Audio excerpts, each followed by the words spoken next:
very relaxed standpoint too. It doesn't have to be any sort of special format.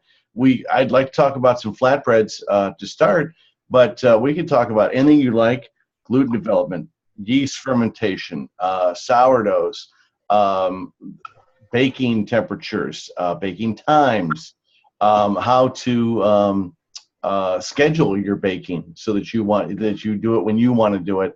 And I was kind of kidding with and I'm not really kidding, even being serious. When I start the bread course, the artisan bread course, BK 161, I always say, you thought you're going to make bread? Oh, no, no, no. We're here to control temperature and gluten. And really, that's kind of our job as a baker, that we are a little bit at the mercy of the yeast, obviously. It's not an exact science, and you guys are all over the country. It's going to react in different ways in different parts of the country. But a good baker reacts to what he or she sees and makes adjustments along those lines. And pity the baker who says, well, I followed the recipe exactly, because that is the worst thing you can say, especially when it comes to, it's bad enough any other time. Because usually when somebody says that, that means they exactly did not follow the recipe exactly. They made a mistake. And if there are any non-humans on this call, please identify yourselves now, because all humans make mistakes.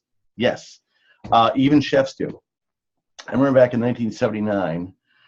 No, I'm saying it was not that long ago. It was probably earlier this evening. Just ask my wife; she'll tell you. But we all make mistakes, and there are variables. And I was even talking to one of my really good students. I won't mention her name. We don't want her to get a really big head. But I was talking to her earlier this evening, and she came out with some beautiful bread. And I looked at it, and I was like, man, this is really good. And it's always, and it's awful that I do this. I said it was great, perfect here, but did you do this? Could you do this? And you got to push people a little bit, and maybe they don't think about it. And she said, oh, I did all those things except for one thing. And I said, well, try that next time. I mean, she still made amazing bread, no doubt. But could you make it a little bit better next time? This is very common. I consider myself a pretty good bread baker. But am I the best in the world? No. And I think even the people that are professionals and that do it every single day, they're always like, I could do it just a little bit better, a little bit. And you got to push yourself. That's kind of what happens. So I really appreciate you guys coming out tonight. Any questions right off the top of your head? We got past the hearing volume problem. That's good. Go for it, guys. Give me some questions. I have a question. Yes. I'm fairly new to the school. I know. I just started, and I attempted, I'm not sure if I'm saying it correctly, the panettone.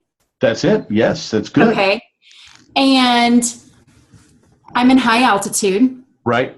So usually when I try to bake in high altitude, I really just I follow the recipe.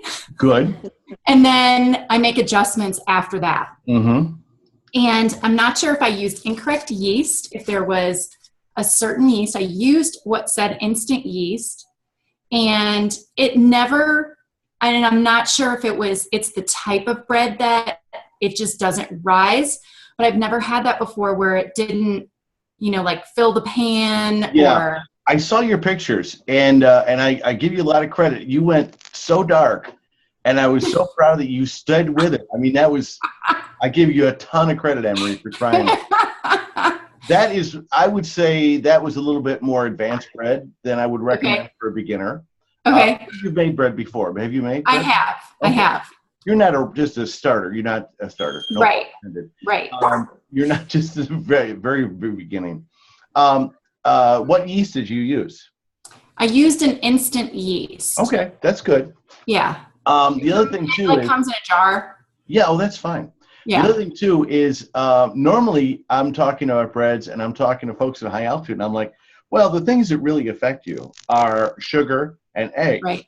Right. And unfortunately, the bread you chose has a ton of sugar and eggs in it.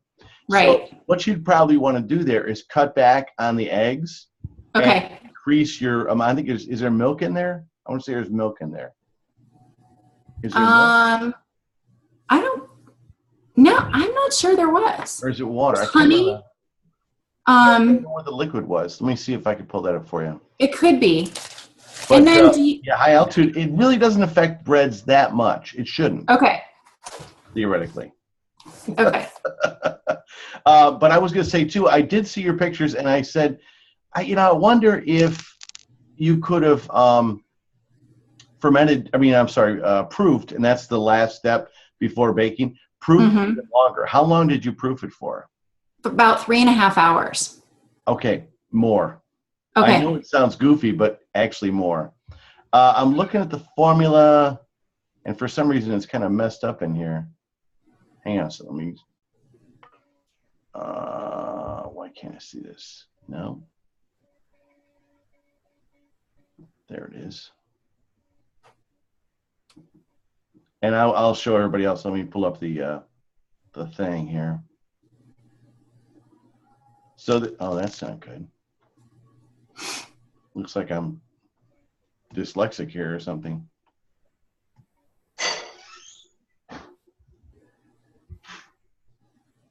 Something got messed up in there. All right, so the brioche method. Here we go. 150 cool water. Yeah. So I would cut back like 50 grams on the eggs.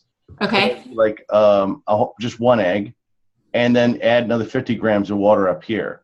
Okay. Yolks you can keep. It's really the whites that kind of mess you up a little bit more than anything else. As far as the sugar goes, I don't know. Was it sweet enough for you? I could probably. Yeah. No, it was sweet enough. I could cut back on the sugar a little bit there. I'd leave the honey, but I might back off on the sugar, maybe 50 grams. Okay. I'm trying to think what else I might change. And that's about. And you could also use. I don't know if you guys have ever heard of this. Called Vital Wheat Gluten. Have you ever heard of that? I haven't. At health food stores. Oh, yes. I have heard that. Mm-hmm. Yeah. And it just comes in a little box, and it's nice. Mm-hmm. If you were to add to that one formula, this was a 750 grams of bread flour, so you'd go maybe 10 grams tops of Vital Wheat gluten. That little amount of gluten, and I call it kind of gluten helper, it accentuates the gluten that's already in the flour, and it'll make it a little stronger for you to trap gas, because that's what you want to do, is you want it to trap gas. So increase your water by a little bit, reduce your eggs, and then a little Vital Wheat gluten should help you on that one. But have you tried at high altitude lean breads? I primarily do like a whole grain wheat bread. I like to grind my wheat. I have a wheat mill. And so I do that. And then I also do a lot of like cinnamon rolls and pastry type rolls. But I haven't done any other, like I'm excited to try the naan or pita, whatever. What was it that you just said? The naan? Well, we don't really, naan is kind of funny. I just recently went to a conference on Indian breads, and a lot of people asked about naan, and the lady putting on the conference, she was Indian herself, and she said, well, that's kind of an Americanized version of Indian food. In India, they really don't eat that much naan. They might now and then, but they put it out for the Americans. Sure. Okay. So they like to eat something called paratha. Okay. And chapati. And again, it's whole wheat flour, and it's a flatbread. It's really good, but it's really super simple. And they do different things with whether they're going to stretch it more, whether they fold it, whether they fry it. There's a lot of different ways to go. And my knowledge of Indian breads, I think I've just about exhausted all I know about Indian breads anyway. But naan is really simple. You can make a simple naan, same way you would with pita, but with a much higher water content. I usually go about 90% water in mine. Okay. So that's really high. With the pita, not quite as much. But cool. That sounds good. Yeah, so whole wheat, way to go. Now, the way to get good whole wheat, though, I hope you guys know about this, is that you ferment it longer. So many times I think people try to go too fast, and they end up not fermenting it long enough, and it's boring. So especially when you're doing a whole wheat bread, at least ferment it overnight. That's the most important thing. Let me show you this. I'm going to pull up the pita formula. There we go. And we can get right into the pita. It's pretty simple to make. And when you see this, straight dough means that it is everything mixed at once. It's a very simple dough to make. And you can even make it by hand. It's really, really simple to do. But if you look at this, I've got 500 grams of flour, 250 whole wheat, 250 bread, and I've got 350 grams of cool water. And the reason I say cool water is I like to go a little slower on mine. You can make this very quick, though. If you wanted to make this for dinner, you could have it mixed up early afternoon and have it on the table for dinner. So you could do it that way. You just use warmer water. But it's a real simple dough. Does anybody know the percentages on this? How much bread flour, how much whole wheat flour? Isn't it 100? 100%? Well, it adds up to 100. That's right, Catherine. Or it's not Catherine. I'm sorry. Who is it? Anne. Oh, Ann, I'm sorry. You sound just like Catherine. So it adds up to 100%, but so that would mean the 250 is 50%, right? All right, now the questions do get tougher. What's the percentage of my water?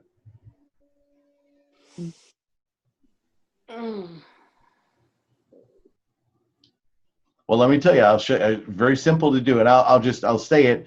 You guys can do it on your calculator. I don't know if I have a spreadsheet handy. I don't think I have a spreadsheet handy, but I would take 350 divided by 500. Okay. What do I get? 65. No. Oh, it'd be 35. 35 or something. No. 350 divided by 500 gives me what? 70? 70, right, exactly. So what you'll see on your calculator is 0.7. To get the percentage, you do it times 100, you get 70%. All right, how much yeast am I using? What's my percentage? 2%, good, exactly. Same on the salt. And then, what do I have down here? 3%. Right, there you go. You got it. You guys are good.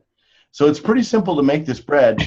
And I was checking out some Lebanese breads earlier. Not exactly the same as naan or pita, but kind of similar. But this is the kind of thing you'll get when you're done. It's really, really simple to make. And it's oh so tasty. Something like this. And one of the key things, you want to bake it at a high temperature, but you don't want to bake it to the point where it's crispy on the outside.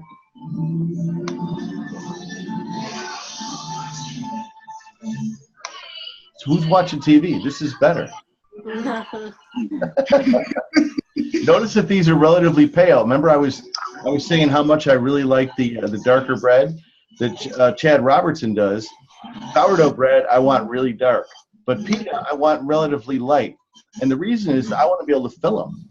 I love making a nice pita sandwich with falafel and some a Jerusalem salad or fattoush, as you might call it. It's way, way tasty. You want that pocket to be able to open it up, fill it up. Anybody like falafel? Anybody? Yeah. One of my favorites. So I'll come back to your question in a second, Kimberly. But I guess, is somebody got kind of a loud environment wherever they are? Not me. Okay, I'm just going to mute everybody.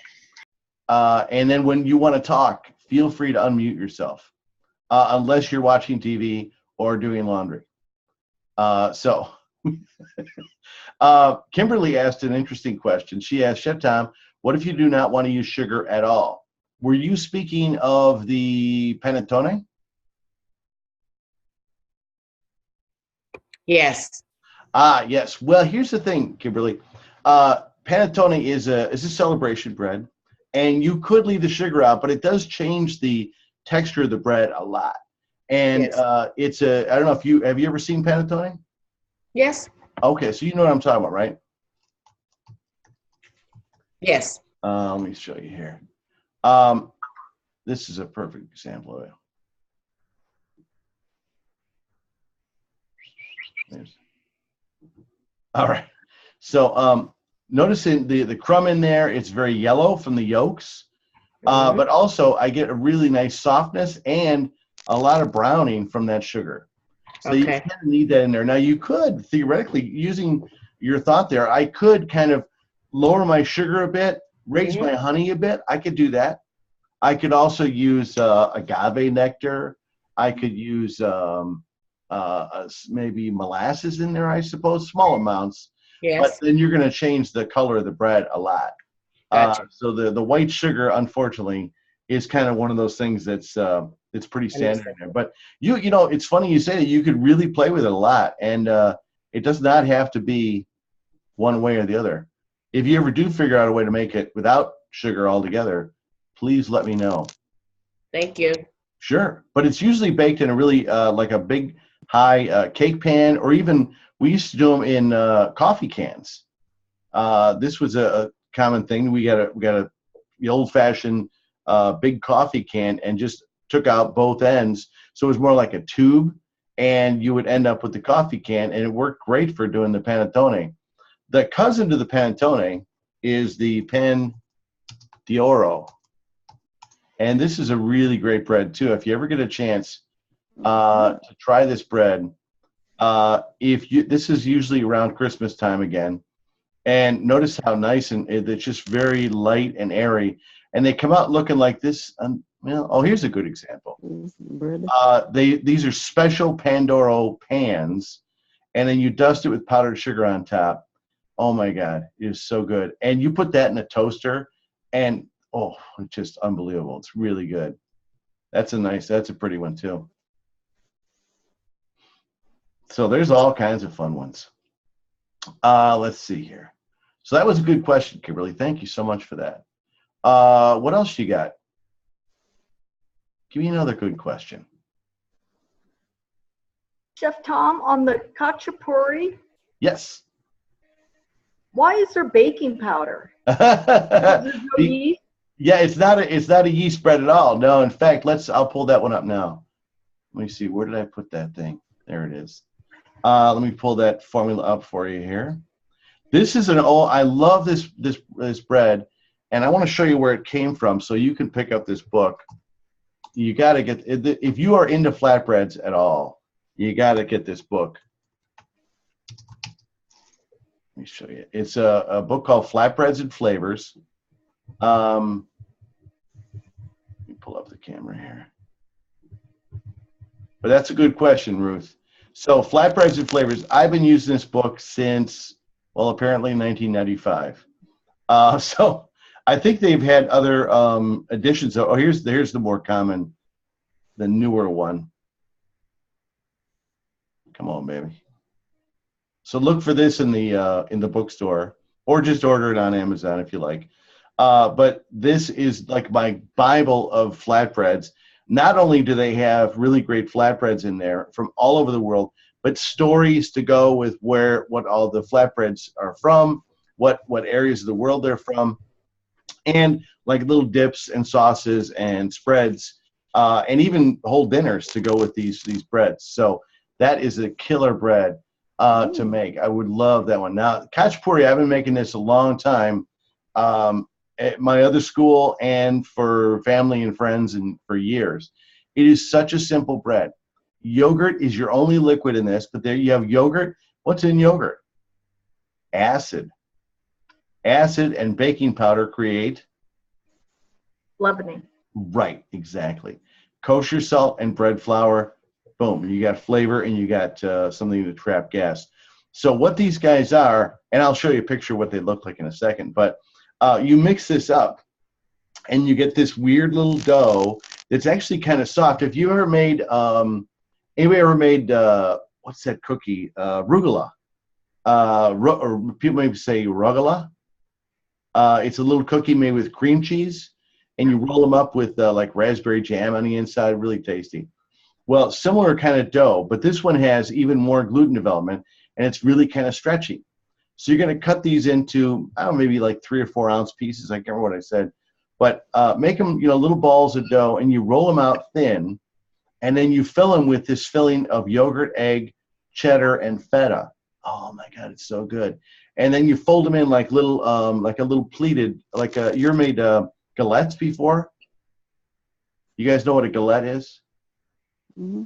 Okay, so it looks like a galette, and the good news is you can bake them right away. There's no proofing time, there's no fermentation. Just go ahead and bake them off. They're all good to go. And I'll tell you what, when I was working as a private chef, I would always be making these because the lady of the house would be, she'd go, "Oh, Tom, is it okay if like 6 more people come to dinner?" I'm like, "Yeah, no problem. It's cool." And I'm like, freaking out. And so I make this for them, get them drinking some wine, enjoying the khachapuri, and they're happy as clams. So that's good. Anne Marie has good luck with yogurt here in muffins. That's cool. Excellent. That's good to hear.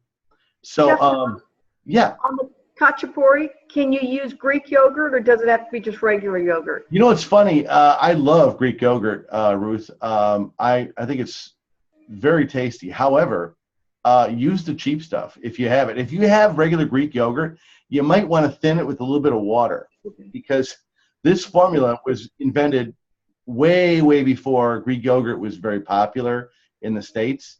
And that's all I ever buy anymore is Greek yogurt. And it has great flavor, but it's a little too thick. So it makes the dough a little too stiff. So thin it out with a little water and just get it. So you'll need, what do you need there? You need 16 ounces. So maybe you start with, 14 ounces of yogurt and a couple ounces of water. Boom, you got it going on. I want to show you a picture of this khachapuri, though. It's kind of cool. If I can find one.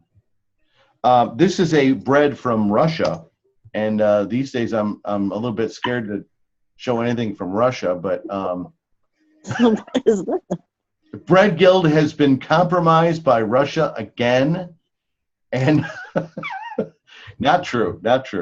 And they do a little something different too. They throw an egg in there, which is kind of fun. I'll show you what I'm talking about.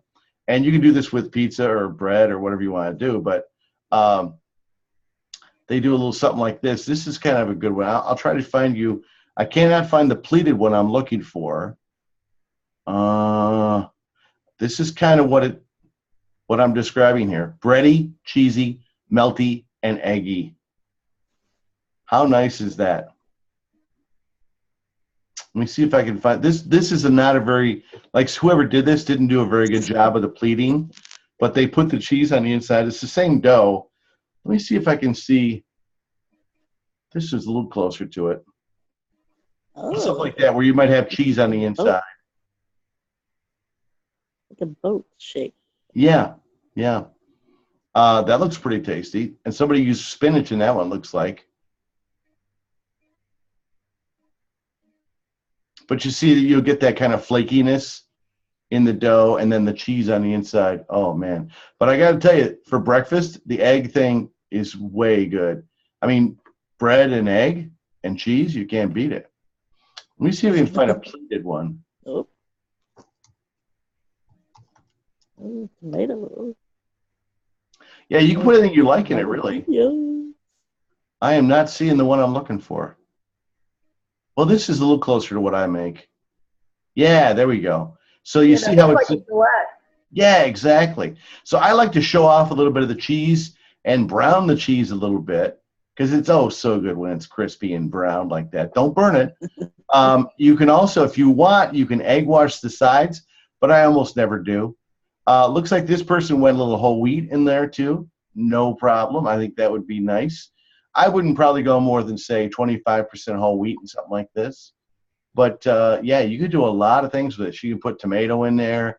You don't have to use the cheddar and feta. You can use any kind of cheese you like.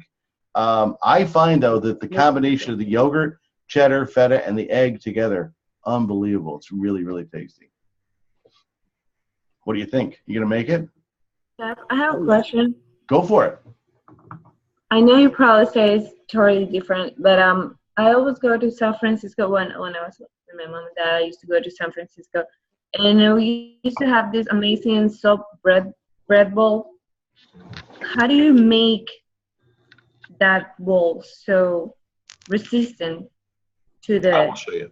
cream? Yeah. Are you talking bread bowl for cheese and bread bowl for soup? There's a bread bowl for soup. Yeah, usually they sell it like that in San Francisco. Mm-hmm. Yep. It's funny when your thing says Cone. What is your real name? Oh, my name is Cecilia Lenan, but yeah, I use Kone. Cone. Is that your nickname? Yeah. Can I call you Cone? Yeah. Okay, cool. So here's my problem, Cone. Yeah. I hate making bread bowls because I go, wait, I worked all that time to make a beautiful loaf of bread, and you're just going to put soup in it? My bread is the star of the show, not that soup. So I have a problem with it in that respect. Now, on the other hand, if people want to pay for it, be my guest, I say. Now, what you want to do, and I'll share the screen with you in just a second. What you want to do is you want to get as round a loaf of bread as you possibly can. And I'll show you what I'm talking. Also, I was going to tell you that I used to live in a really tropical weather. I'm from Central America. So Okay. we have temperatures around 32 to 40 degrees Fahrenheit. That's pretty hot. So, yeah. So whatever you're making, like if you're doing like small breads, just like the regular ones, you just leave it like 2 hours and they're popping up. So in here it's totally different. You leave it like 2 hours and nothing's coming out, especially it's in winter. Connie, where are you now? They don't grow. I mean, the dough doesn't grow. Where are you now? Right now I'm in California, Fresno, California. And it's not hot in California? No, not yet. Are you in Northern California? What? Are you in Northern California? Yeah, I'm in Fresno. Oh, okay, cool. I got you. All right. Yeah. Yeah, it takes a little longer, but I got to tell you, and let me come back to that point in a second, but it'll come. You just be patient, though, Connie. But I was going to say, get a nice loaf like this, and you can just hollow out the center there, and you pull out the pieces of bread, and you can use them either for croutons, you can use them for bread pudding, but don't throw away the inside of the bread. It's still good. But then you could fill something like that with your soup. Is that what you wanted to do? Yes. But yeah, I would use a round loaf. They do stuff like this. That just pains me, That is a beautiful loaf of bread. The problem is that most people are not going to use up all that bread. No, they do just throw it away. That's a lot of it's a lot of bread to throw away. If the customer's paying for it, you do what you want to do with it. That's fine with me. But I look at my breads are sacred, Give it to me. I take care of the bread. I don't have no problem. Sorry, I'm late. That's okay. You were saying that you eat all the bread? Oh, I love the bread. The bread. My grandma used to say that the bread was my enemy because I cannot see him and leave him alone. Fair enough. Oh, I see a finger in the dark there. Are we driving? Hey, Louise. Oh, there you are. Oh, keep your eyes on the road. I'm driving. I'm driving. I have you on the front. But I was going to say, going back to Kone's question about that when she was down in the tropical areas, bread would rise very fast. I have some friends down there, and they use, and actually not just in tropical areas, anywhere in the Southwest too, they use water chillers. And you say, well, you just put a little bit of water in the refrigerator, right? Well, truly, if you need enough water for a bakery, you need something to chill that water all the time. And so they would start with water somewhere in the mid-30s, very, very cold water, so that by the time they equalize the temperature out between the flour, the air temperature, and the water, you would end up with about 78-degree bread dough when you were done. That's pretty standard. Most of the time when you're making a dough, you want it to come off the mixer at about 75 to 78 degrees. That's your desired dough temperature, or otherwise known as DDT. If you ever see it listed, people say, well, what's your DDT? And they say, oh, we're going 75.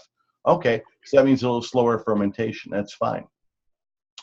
What was I going to say? Now, if you're in a colder climate, that's fine too.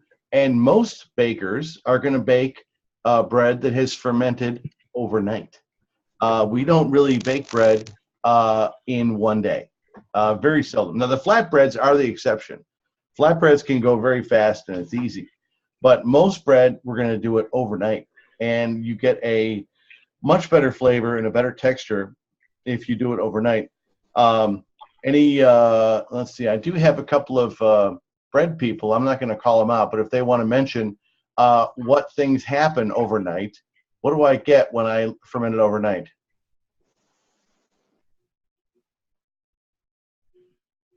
Better flavor and texture. Right, but what chemically happens, Ruth? Fermentation. Fermentation is correct.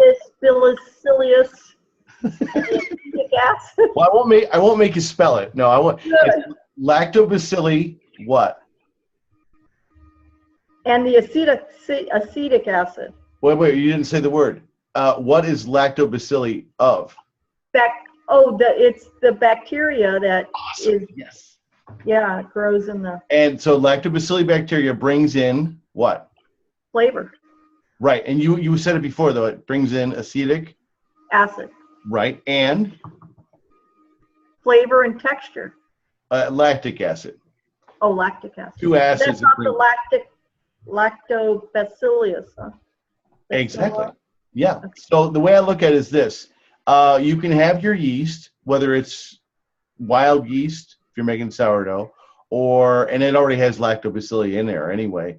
But it's like if you had a drinking buddy and you always drank with that buddy, well, they kind of go hand in hand. They really like to hang out together.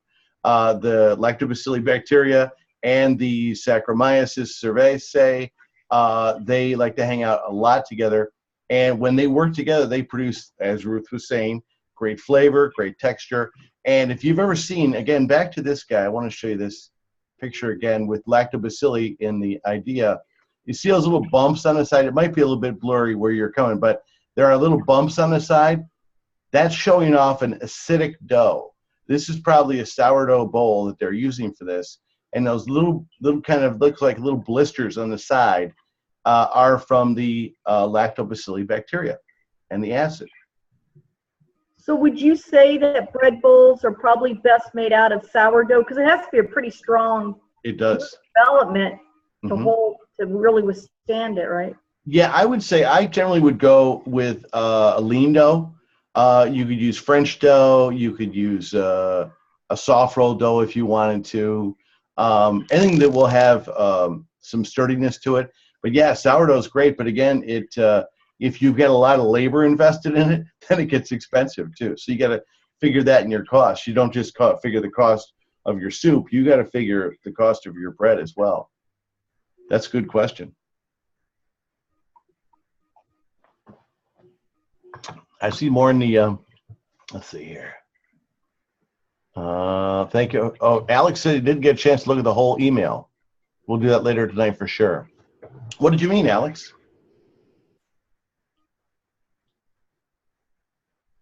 Oh, he said, earlier, he says, it's been cold and rainy here in the Bay Area. Oh, you're in the Bay Area. Oh, see, I'm jealous of you, man. Because you were in late, but we were talking about Chad Robertson at Tartine. But right in that area, there are so many great bakers. Acme Bakery is amazing. Semifreddy's is amazing. If you get a chance, go to the Semifreddy's website. They have a video on there. Maybe you can look at it on YouTube. But it is wild, the amount of breads that they produce. And I would still consider those guys artisan bread bakers, even though they put out thousands of loaves a day. Each loaf is handled by a person, not just a machine. They do a lot of machine mixing. There's machine baking, but the actual hands-on with the bread is done by a human. And it's amazing. So Semifreddy's is one of my favorites. And there's lots of little small bakeries in the Bay Area as well, too. That's excellent. Go ahead. We have a bakery here. It's a French bakery. I just moved to the city. So I found this this bakery, this small bakery. It's called La Boulangère, Mm-hmm. and it's French, and the bread that they make is so good. It's so good that by 3 in the afternoon, it's already all gone. Oh, I'll bet. Yeah, that's good. Yeah, and well, of course, it's a different type of bread that we're talking because we're talking about flat bread, and That's okay. I believe it's just that when you get over there to the bakery, you see the people actually working on the bread, you know, Don't you like that?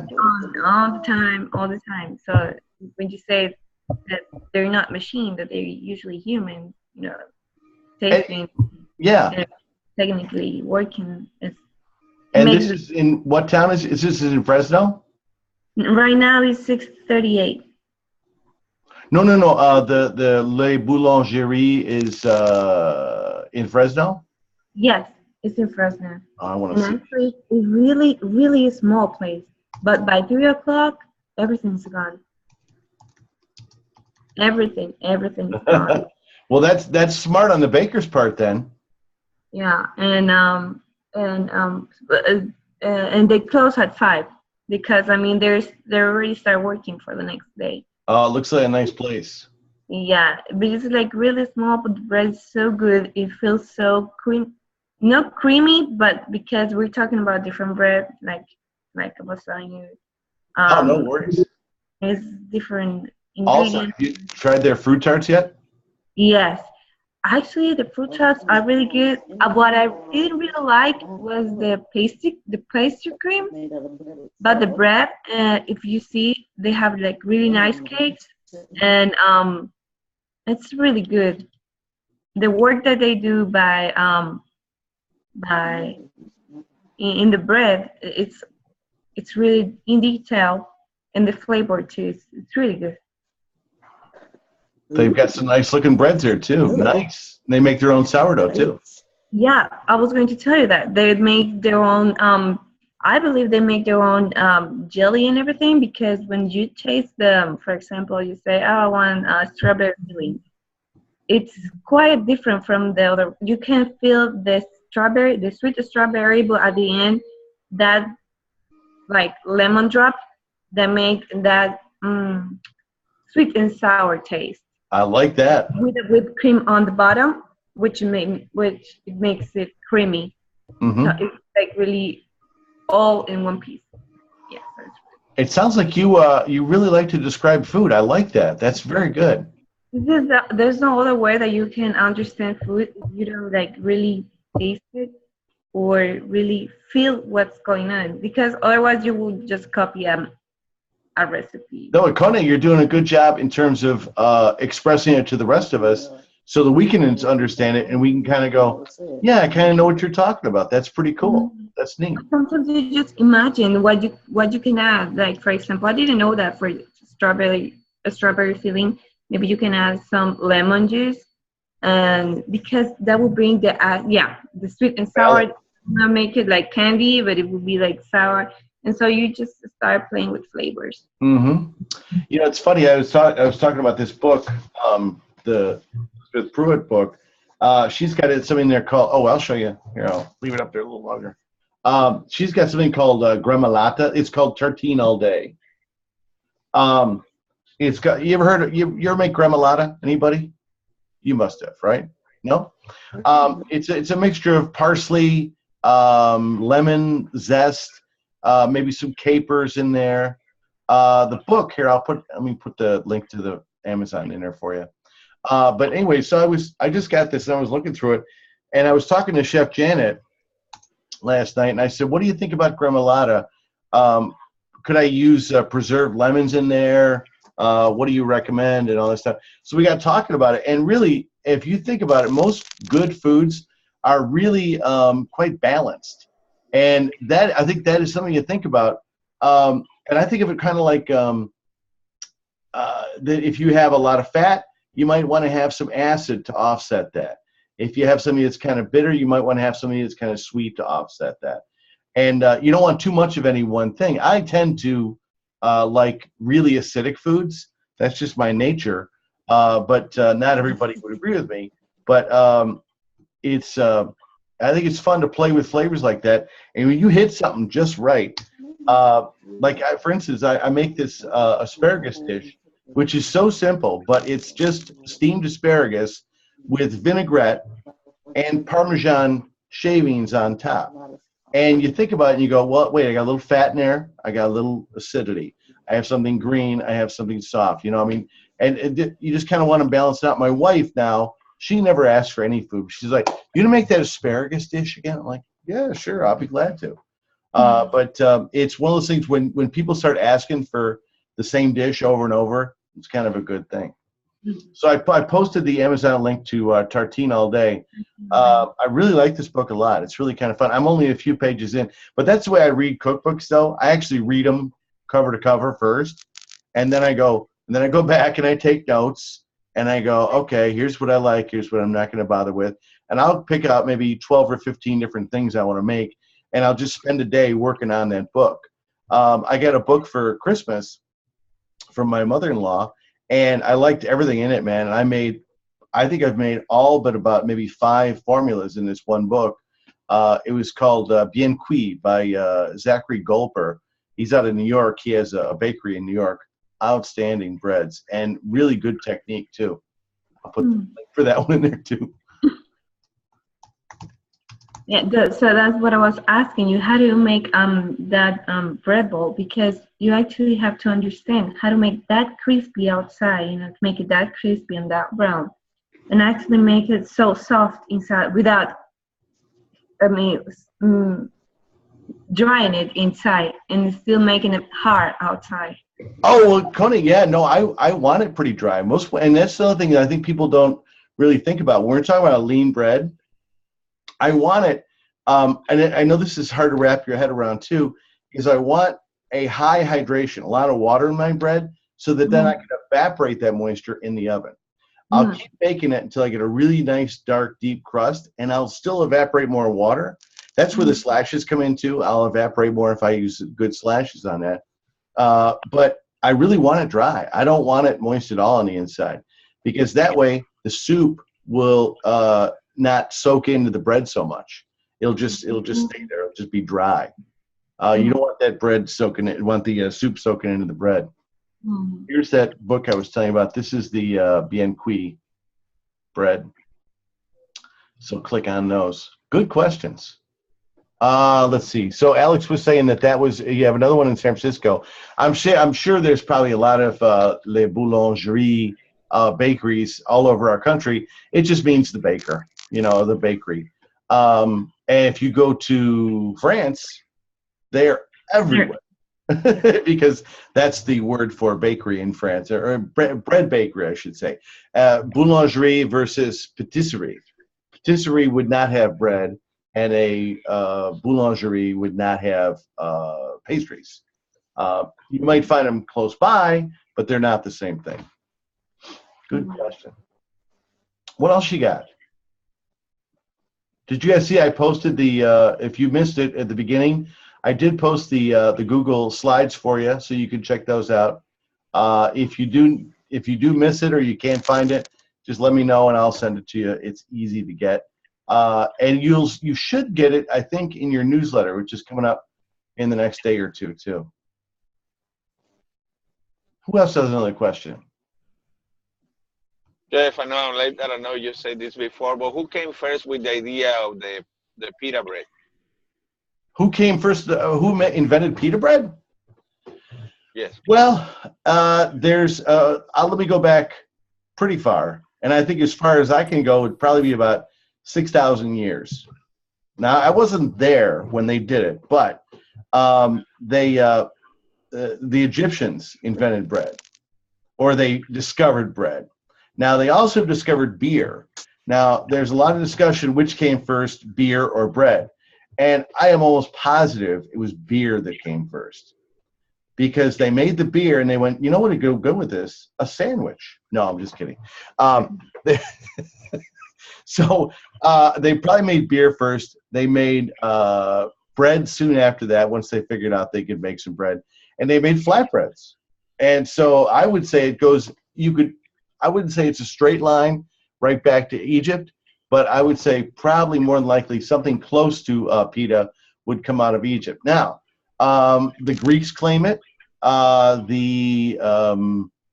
Who else claims it? Lebanese, Iranians. I mean, there's pita-like breads all over the Middle East, and then into the More Mediterranean. Mediterranean, right? Yeah, exactly. Mediterranean part. Yeah, so you could. I mean, again, I don't know if you could even pinpoint it to one country for sure. Yeah. That's a good question, Luis. I was reading a book because I was trying to get into the Mediterranean food, Hmm. but it was just I was not ready to it because I didn't understand part of what I was reading, so I let it out. But yeah, actually the pita it belongs to the Mediterranean, and they just mix it with a lot of different flavors, different oils and spices, and that's what makes it. Exactly. And, talk about yogurt for the kachpuri. Some people like to put yogurt in their pita. Some people put yogurt in their naan as well. Remember we were talking about naan earlier on. I got to say I'm not a fan of doing that with these kind of breads so much. For me, it doesn't work, but if you like it, be my guest. And after a while, once you start working on your breads and you still start doing more, you'll be able to make up your own formula. It's very easy. Once you start to realize, I mean, if you think about it, it's liquid, it's flour, yeast, and salt. Well, yeast and salt are pretty much determined for you. It's usually 2% of each. So now I just have to decide how much liquid I want, how loose do I want this bread to be, how much stretch do I want in it, what kind of flours do I want to use. Ruth's class and I have been working on using buckwheat quite a bit. And the buckwheat, Ruth really grabbed onto the buckwheat. You enjoyed that, didn't you, Ruth? And so when you can play, when you know you have to hit just 100%, and you can play with it any way you want and find what works for you. Like I said, I would pretty much go, if I were making a whole wheat bread, no more than say 50%. Some people want to go 100%. That's fine. We did, I think, 10% buckwheat in one bread, and I thought that was just spot on. I thought it was really a good flavor and a good texture. There was somebody today that was talking about they wanted to use spelt, and spelt is a really good flour to use too. It ferments really well, has good gluten development, and it gives a real kind of almost like a grassy feel to it. Try different flours. Try different percentages of flour. And I would say, we were talking about Anne-Marie at the beginning with the gluten. If you find that you're using more low gluten flours, you might have to up your bread flour a little bit or add some vital wheat gluten to it. But I look at that almost, and nothing against Anne-Marie and high altitude, but it's a bit of a cheat or an adjustment that I wouldn't want to have to make unless I was really at high altitude. So try to keep that to a minimum, but play around with them. And I always say to people too, try these breads. If they screw up, do it again. I mean, just don't, it doesn't cost that much to make it. And you go, oh, it's wasted. The food is wasted. Well, if you're learning, then it's not food. It's just an experiment. It's only food when it works out well and it tastes good.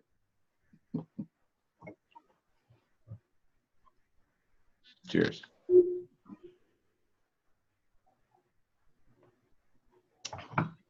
You guys are a quiet bunch. What else you got? Have you been making bread besides the breads we're talking about? What do you make, Ann? No, you're muted, Ann. Oh, I'm glad to hear you say that, Tamisha. Tamisha said, she said, never thought of it that way. I always said it was wasted. Oh, well, but now you're a student now. You're a student of food. And if it screws up, hopefully you walk away from every, as my chef would always say, less than success. You walk away from those less than successes with knowledge. So it's not wasted. You gain something from it. So what have you been making, Ed? I make pan dulces. Oh, tell me about pan dulce. What's that?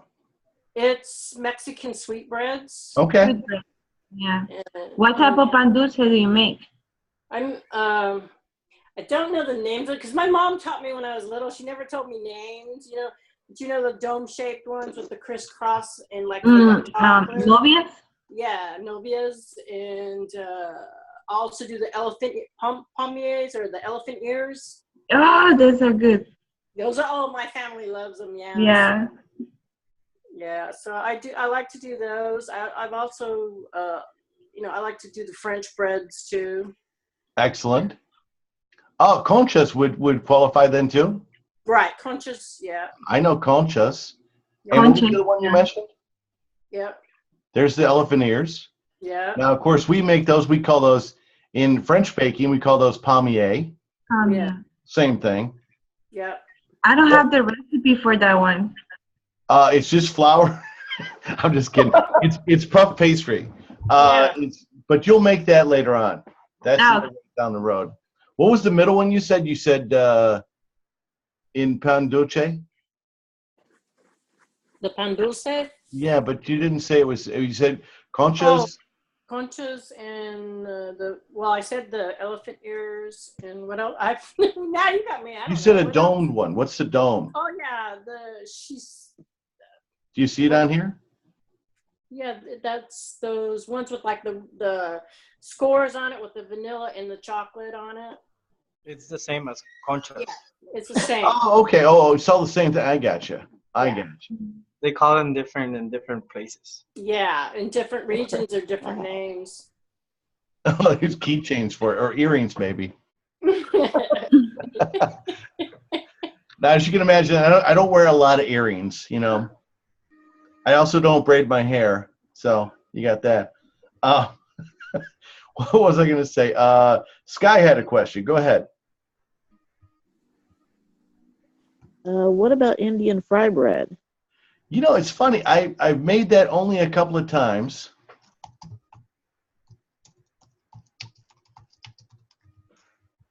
And it's very tasty. It's just I don't find it that I like it that much. Is that something you like, Sky? Yes. I got to be honest. I know this sounds weird. I don't really like fried foods that much. And you're like, what? Are you American? What? Jeff, would tortillas be considered a flatbread then? Yeah, absolutely. Yeah. I make my own all the time, flour and corn. Oh, I love tortillas. Homemade tortillas are the best. And it's so easy to make. It takes They really are. nothing to make them. The funny thing is, in Chicago, we're like we have so many great Mexican places around here, and tortillerias that make their own tortillas. I can walk down, well, not walk down. I can drive my bike down to Don Pedro, and right next to Carnitas Don Pedro, they have a place called El Milagro Tortillas. And for 35 cents, I can get a dozen tortillas.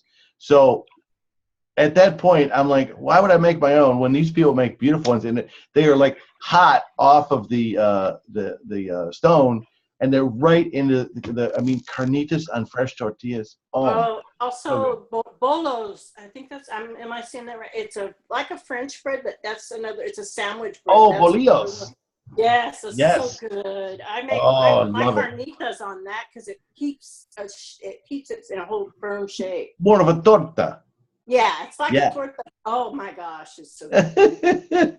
Well, like I said, I almost never make those because we have so many places around here. And Rick Bayless. Oklahoma, so. Right, exactly. So but Rick Bayless is right down the street here. So I go down to his place all the time, and he runs a place called Choco, and I'm probably mispronouncing that too. It's XOCO. Is that how you pronounce it? Anyway, Choco, something like that. Anyway, their tortas are amazing. They're really, really good. That's cool. Yeah. Oh man, don't get me started on Mexican breads. I love them. Love Mexican breads. Let's see what else we got here. Hey, Chef, what about with the same dough that we make the donut? That bread that we make that we put cream cheese inside? Tell me, what is it called? It's called like that. Usually we call it like a sweet bread, where you make it with the same dough of the donut, and we put cream cheese inside, or we can put guava and cream cheese. and it had that tenderness and that really softy with those combined flavors. It's amazing. That's nice. And what culture is that, Luis? Puerto Rico. Ah, Puerto Rico. Very good. See, everybody's got their own. They got to post up, man. I mean, that's cool, man. No, I think that's excellent, and we're so lucky to have immigrants in this country. Not to be political, but thank God for immigrants because they bring with them so many great foods. Why would we want to keep any foods out? I don't get it. Don't let the foods in. That's what I say. Let them fly. So we get lots of different flavors. We don't realize how good we have it. I mean, if you go to China, they have Chinese food every night. No, I'm just I'm just kidding. I'm just playing. It's the coffee talking. I can't help myself, Anyway, what other questions do you have or comments? Who else do I see on here that I haven't seen in a long time? Let's see. I don't know who. I see Stacy Green. I think I know Stacy. Don't I know Stacy Green? I thought I did. Yes, you know me. Yeah, we had class together at one point, didn't we? Yeah, CE 115. There you go. Atta girl. Welcome aboard, my friend. Thank you. How are you doing? I am excellent. Hope you're enjoying it. Yes, I'm really enjoying making the breads. I'm with Chef Ann. I did really good. I did a ciabatta bread the other night, and it came out really great. I'm getting the fermenting down pat now. Oh, that's great. Are you in Culinary 141 right now? Yes. Awesome. And so for you folks who just started the program, if you're in 115 now, then you will go into, I think by, is it next term or the term after, Stacy? Well, my next term is Cuisines of the World with Chef Janet. Right. Okay. So you'll go into that right after. Yeah. But I think you'll have a lot of fun with that, guys. And so you will have some baking. Even if you're in the culinary side, you will have some baking. So, and Chef Ann is amazing, and she's funnier than I am. Yes. Yes, she is. She's, oh, you don't have to agree so quickly, Stacy.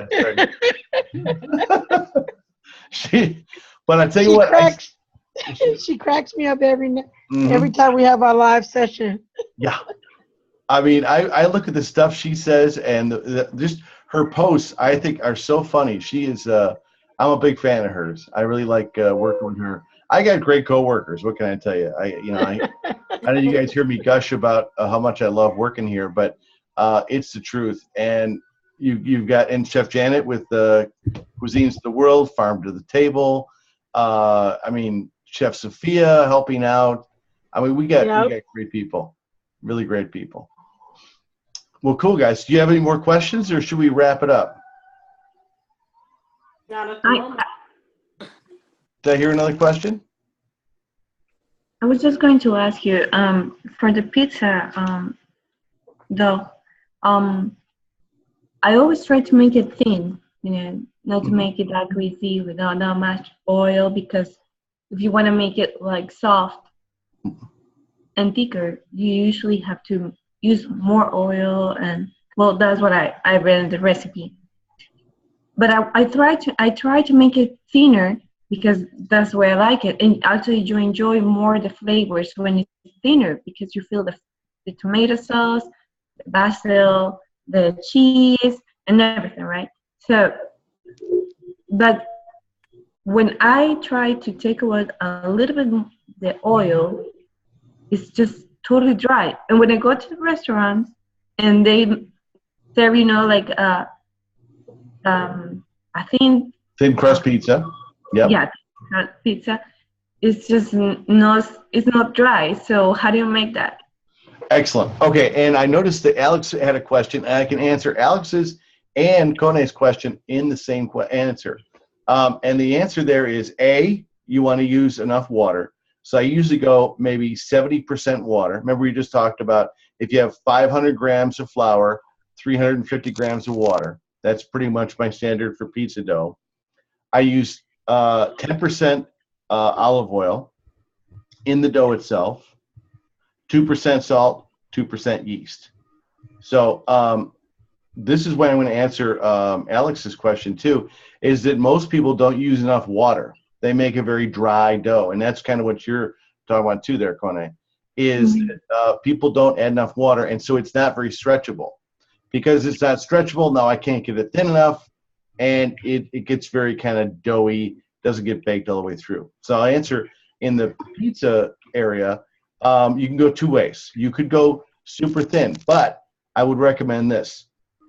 Make your dough on day one. Let it rise in the bowl, punch it down.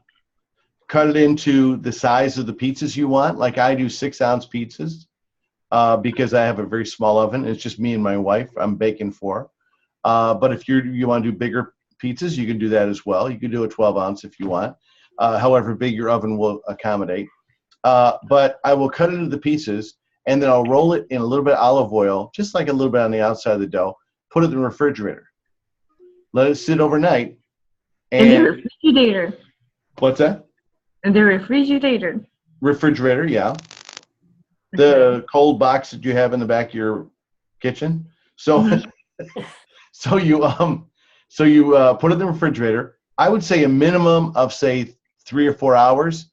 I like overnight because again we're going to attract lactobacilli bacteria, add flavor and texture to it.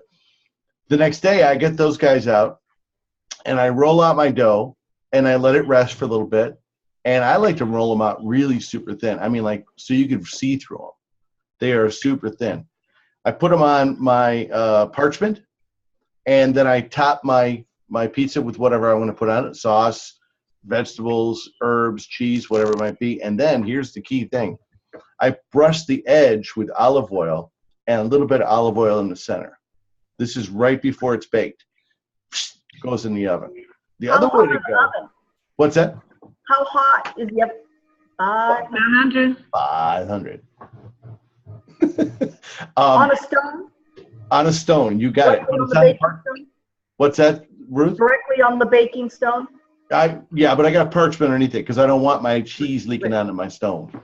The other side of the coin, though, is if you want to go a little thicker, totally fine. Some people like a thicker pizza. That's totally cool. I wouldn't go maybe say more than a 1/4 inch would be okay. If it's thicker than that, you're really talking more about a focaccia. But 1/4 inch, roll it out. Can you write focaccia, please? What's that? Yeah, sure. Thank you. Like that? Okay, thank you. So if you're doing a thicker pizza, roll it out, sauce, herbs, meat, cheese, whatever you're going to put on top, and then you let it sit out for an hour. And just let it sit on the countertop because you want some fermentation to happen in that thicker pizza so that it grows a little bit more, goes in the oven, and you're all set to go. Okay. That's the way I would go with a thicker crust pizza. And those are tasty too. And focaccia, you guys know that if you've seen this before too, is real simple to make. You could just take regular pizza dough and you might douse it with a little bit more olive oil, put it into a pan, dimple a little bit, and you get a lovely focaccia without a lot of extra stuff on it. Now, answering Alex's question, though, he said, what is the 3 main tips you would give someone who's never made bread before they try one of these recipes? I would say first is allow enough time. And I think that's where a lot of folks are like, what, overnight? That's too long. I want my bread right now. Well, if you want bread right now, then past self should have told themselves to make the dough yesterday so that you would have bread right now. But you have to think about this. I was telling my class on Monday that I started making bread on Friday, but I didn't bake it off until Monday. It takes a while sometimes. You really got to, plan ahead. When do you want the bread to be there? Well, you got to back time from that. The other thing too is, Alex, I would say people do not use enough water. If you look at almost any recipe, or even when you watch YouTube videos, they always say, mix up the dough, and if it's too sticky, add some more flour. Oh my God, this is the worst thing you can do to bread, because if you start adding in more flour, you are now changing the percentage of salt and yeast and olive oil in my dough, and you're ruining it. You It's know, the same as cookies. don't do it. Right? Exactly. Don't do it. What do you people say if the dough is too sticky, add some flour, and I'm like, I don't want to change the percentage. It's gonna be like. Nope. We call it a formula. And then the last thing too, Alex, would be patience. You got to have patience because it's going to screw up. You're going to make mistakes. It's going to be nerve-wracking. You pull it out of the oven and it's not what you expected. You're disappointed. It's okay. Take a deep breath, move on, and do it again. That's what you do. You gotta be patient with yourself. So how can you? Go ahead. So how can you fix the stickiness if it comes out too sticky? Well, it's funny you say it, Stacy. There is a point at which it would be too sticky, I guess, for me. But the way I look at it is, if it's too sticky, then I just don't have enough gluten development. Do you have, Stacy, do you have a bench scraper, a metal bench scraper? Yes. Okay. Get your metal bench scraper together. In fact, there's some doughs, like I said, I make some doughs with 90% water. Now, when I start making that dough, it's like stretchy and it's like soup on my countertop. But I use two metal bench scrapers to bring it together. I fold it, I punch it, and I fold it again. And I put it back in the bowl. And then I come back in another hour and I take it out and it's a little stronger. I fold it, punch it, fold it again. And I do this with the metal. These are two metal bench scrapers in my hands right now.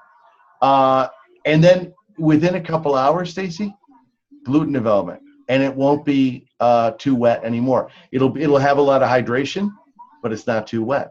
So because it takes a while for the flour to absorb all the moisture, right? Exactly right. Well, it's absorption part of it. You're right, Ruth. But a lot of it goes back to gluten development. And I always tell students, they're worried because they come right off of cakes into bread, and they're worried about overmixing. There's almost no way to overmix bread, especially if you're doing it by hand. You can't overmix it. I've never known any human. Well, I shouldn't say it. I've seen people do it. They wreck the flour. They tear the gluten. They're too rough on it. But it's unlikely you're going to overmix your bread. So don't worry about that. You really can't hurt it. And if you do, it'll just look kind of torn on the outside of the bread, but it'll be strong. I'd rather have that. What was the other one? Rigo says, does that mean the bacteria only works at night? You got to be very quiet. The bacteria are working, No, it's funny. We always kidded that, they're like drinking buddies, right? So they go out at night. And I was kidded that they came up the back steps and, hey, we're the bacteria. We're here to see the yeast guys. Yeah. No, it's not like that at all, Rigo. That's a good question, though. You can, and if you have all day, say you mixed it up at 6 o'clock in the morning, you could be baking by 6 that night. But a lot of people don't really do that. They like to, some people like to mix in the middle of the day or maybe around dinner time, and then you can put it in the fridge and have it ready for your fermentation, and then the next day take it out. But yeah, however you want to work that time is up to you. That's a good question. That's funny. It only works at night. Well, guys, I got to get up early tomorrow morning. I got to go to bed. It's too late for me. It's past my bedtime. But it was great to see you guys. Excellent. And thank you so much for coming out, guys. I really do appreciate it. I'm going to get a look at you guys. Oh, just a We should do a second part of this. Pardon me, huh? We should do a second part of this conversation, of this discussion. We'll do many, many, many parts. Yes, we will do it again. We do it about once a month. And when I put out the slides, then we'll talk about it a little bit more. But, I was going to say one more thing before we go. Hashtag Bread Guild on Instagram. I think you're going to find some pretty fun-looking breads that are already up there. I know Ruth is up there, and I see somebody else that was on there, too. Can't remember who it was. Is Brenny on there, too? Did you up also some breads, I think? Yeah. Maybe, Catherine, you? Did you put any breads up there? You will soon. But put some breads up there, and they don't even have to be these flatbreads. I put up a ton of bread. I put up my sourdough this morning. I don't know if you saw that, but I had some sourdough I put up this morning. So get on there and have some fun. But hashtag Bread Guild on Instagram. Thank you so much, guys, and we will see you in May. Night, guys.